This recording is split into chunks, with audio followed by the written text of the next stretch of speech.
Hi అండి, అందరికీ నమస్కారం. మనం ఈరోజు అర్జున్ నోవా 605లో క్లచ్ ప్లే అనేది ఏ విధంగా పెట్టాలనేది మనం ఈరోజు తెలుసుకుందాము. క్లచ్ మినిమం అనేది ప్లే ఉండాలి. ఇప్పుడు అసలు ప్లేనే లేదు. సో ఈ ప్లే లేకపోతే క్లచ్ ప్లేట్ అనేది తొందరగా కాలిపోవడం అనేది జరుగుతుంది. కాబట్టి మనము క్లచ్ ప్లేట్ అనేది ఈ ప్లే ఏ విధంగా పెట్టాలనేది మనం ఈరోజు చూస్తాము. ఫస్ట్గా ఈ క్లచ్కి సంబంధించిన రాడ్ ఇది. దీనికి 2 నట్లు అనేవి ఉంటాయి, చెక్ నట్లు. ఆ 2 నట్లు లూజ్ చేసుకోవాలి ఫస్ట్. సో 24-27 స్పానర్ తీసుకొని మొట్టమొదటిగా ఈ చెక్ నట్లను రైట్ సైడ్ లూజ్ చేసుకోవాలి. పైన కూడా ఒక నట్ అనేది ఉంటుంది, దాన్ని కూడా లూజ్ చేసుకోవాలి. 2 ఈ విధంగా లూజ్ చేసుకున్న తర్వాత ఈ మధ్యలో అడ్జస్ట్మెంట్ స్పానర్ అనేది ఉంటుంది, బోల్ట్. దీన్ని 19 స్పానర్ తీసుకొని మనము రైట్ సైడ్గా లూజ్ చేసుకో. చూడండి, ఇప్పుడు అనేది ప్లే ఏం లేదు, ఒక రవ్వగా. కాబట్టి సో దీన్ని మనము ప్లే పెట్టుకోవాలి. రైట్ సైడ్ తిప్పుకుంటే ప్లే అనేది రావడం జరుగుతుంది.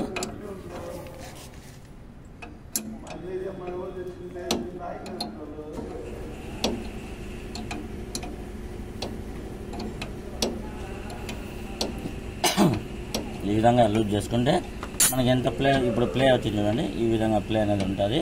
చూసుకోవాలి, ఈ ప్లే అనేది దీనికి సరిపోదు కాబట్టి ఇంకా 2 ప్లే పెట్టుకోవాలి.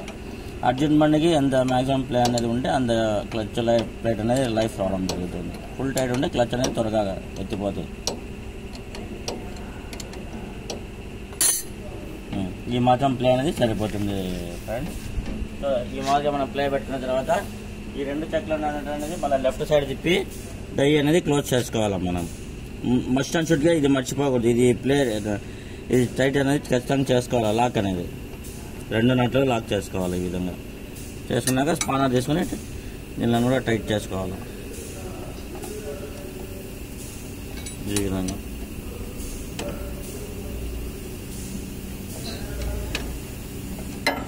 అంటే ఈ విధంగా మనము అర్జున్ నోవాలో క్లచ్ అనేది ప్లే ఈ విధంగా పెట్టుకోవాలా. ప్రతి ఒక్కరు మా వీడియో చూసి please do like and subscribe our channel.